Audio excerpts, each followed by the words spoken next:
been lied to. You had better wake up and understand. There is indeed a global conspiracy going on, and the way it has been carried out and concealed is through control of the global money system, and hence control of all other subsequent systems of importance down the food chain, such as governments and media. It's important to understand that control of the global money system has been achieved through control of the global central banking system, and that this system is a privately run enterprise.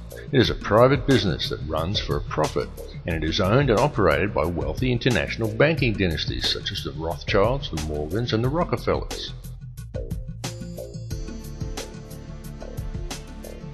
And please clearly understand that when you control the money supply, you control the government. When you control the government, you control the people. When you control the money supply and the flow of information, you control the government, you control the people, and you control everything they know and everything they believe to be true. When you do it globally, you control all. It's that simple. During World War II, every country on both sides of the conflict was financed by the very same private bankers who lent out every dollar these countries used to finance their war effort at interest. In the ensuing years, the ordinary people from both sides saw great hardships and suffering. And during the fighting, there were heavy casualties amongst all the peoples involved. World War II cost over 50 million lives. And when it was over, each country that participated was left with a huge debt to the banks. It was always the people who paid the price through increased taxes, longer hours and poorer working conditions. And quid bono?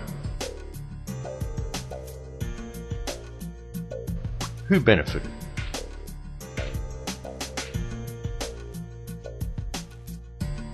Well, J.D. Rockefeller stayed home, and he made profits in excess of $200 million from it. For international bankers, there is nothing more profitable than war.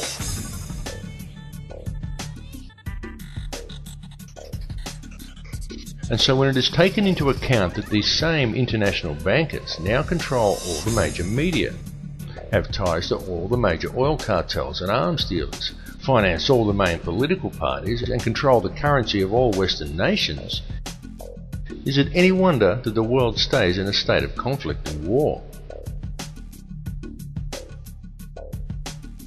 In the months following World War II, a number of prominent members of Hitler's core Nazi infrastructure were smuggled out of Germany and into America in a documented joint operation conducted with the Vatican, known as Operation Paperclip. Operation Paperclip saw as many as 80 Nazi war criminals that held key positions in Hitler's empire and had detailed knowledge of the Nazi war machine taken to America. These people included figures such as Klaus Barbie, along with numerous Nazi scientists who were all removed to the United States, supposedly to assist the government with spying operations against Russia, and for assistance in the US rocket and space programs. Many of these men were given advisory positions on boards dealing with domestic and international security. And it is one such advisory panel that gave birth to the National Security Council. The NSC then combined with the Council on Foreign Relations and spawned its muscle, the CIA. And soon after the formation of these organisations came the creation of the United Nations. Touted as a supposed solver of world conflict, the UN was supposedly put there to maintain the safety and security of the people and to ensure that nothing as heinous as World War II could ever happen again. And the world has seen nothing but a continuous stream of war ever since.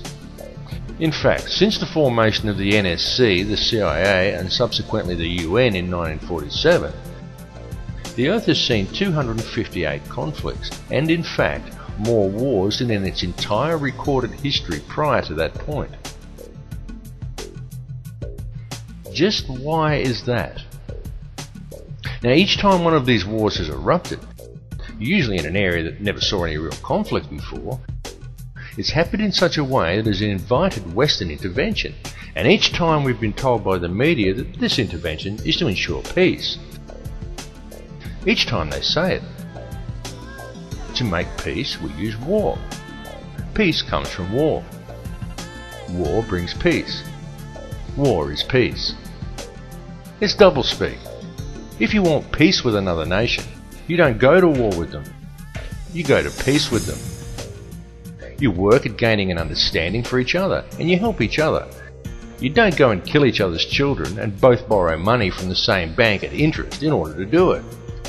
And noticeably, none of the areas in which such military intervention has occurred ever truly become peaceful again. Each one just stays in a state of guarded tension, looked over by peacekeepers, and continues to function in a state of human suffering, and as another endless source of income for the international banksters. In 1947, as soon as the CIA was formed, the organisation began to spread its tentacles worldwide, finding footholds and taking root in almost all countries on Earth. And from there, and working closely with its Israeli counterpart, the Mossad, the CIA has managed to undermine nations from within by using false flag operations, propaganda and terrorism. And please understand that these organisations were created on the recommendations of top-level Nazis, and they were founded and operate on Nazi principles. The CIA has since become the #1 trafficker of drugs and human cargo in the world. The CIA are not the good guys. They are anything but.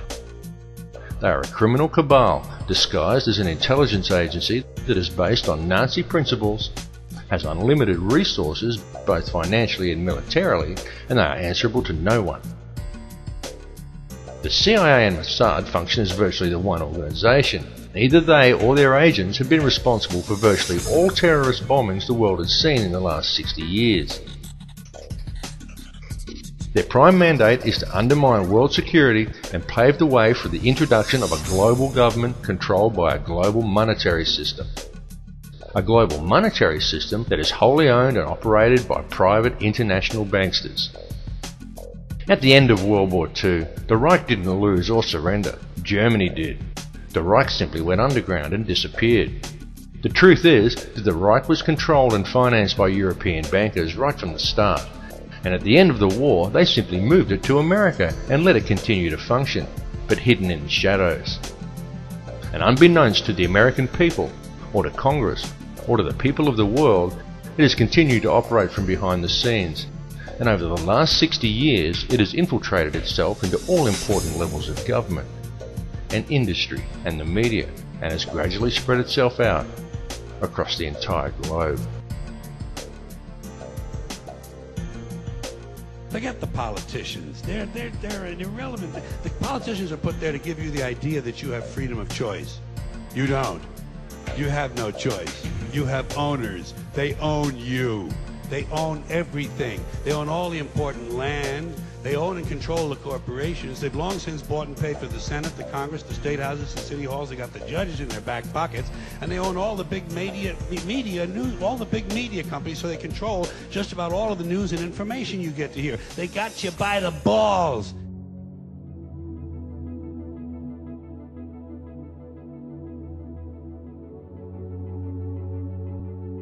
The current world situation has been carefully planned, and it is a plan that has been long in the making. This entire economic and political climate has been brought about by design. In the late 1970s, a plan was put forth by the CIA to train Islamic fighters in the Afghan war against Russia in a new form of radical Islamic thinking. The concept was to teach the Mujahideen that the Russians were not just attacking their country, they were attacking their faith.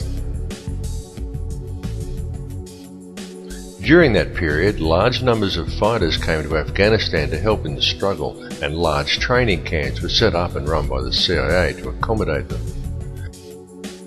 The man who was selected to lead the mercenaries by the CIA was one Osama bin Laden, who was given the code name Tim Osman, which was used on trips made to Washington to lobby for funds.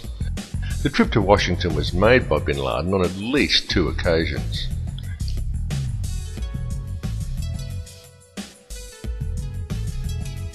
During this period, the CIA taught this new form of radical Islamic thinking and provided terrorist training to hundreds of thousands of Islamic fighters, being careful to also keep a comprehensive database on all the people that they had trained. The Arabic name for this terrorist database was Al-Qaeda.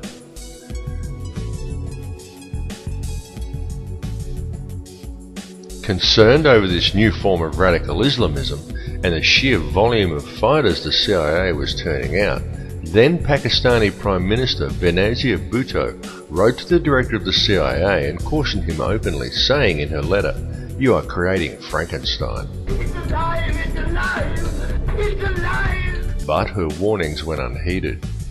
They were not heeded because a radical network of extremists was exactly what the CIA had wished to create, right from the very beginning. For without such a radical network of terrorists, the long-planned war on terror would never have been possible. In 2000, a neoconservative think tank called the Project for the New American Century released a document entitled Rebuilding America's Defenses. Outlined in that document was a plan for full-spectrum dominance of the globe.